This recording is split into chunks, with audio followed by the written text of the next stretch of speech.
آرمی خوش اومدید به ویدیو دیگه از کانال من. امروز اومدیم با پارت دوم اون ویدیویی که نمیدونم چیه اسمش. با خود میرفتی ببینید که چی میشه. نه حالا شوخی کردم.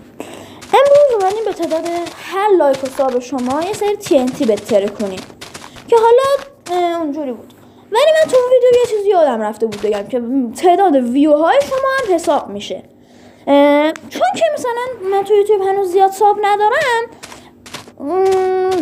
اونقدی ویو نگرفت. خب پس نتیجه گرفتم تو روبیکانم چنل بزنم و ویو و لایک و ساب اونجا هم حساب کنم و این تعدادی شد که میبینید. الان هم برید نگاه کنید که چجوری میترکن دیگه. گودبای. لایک و ساب فراموش نشه.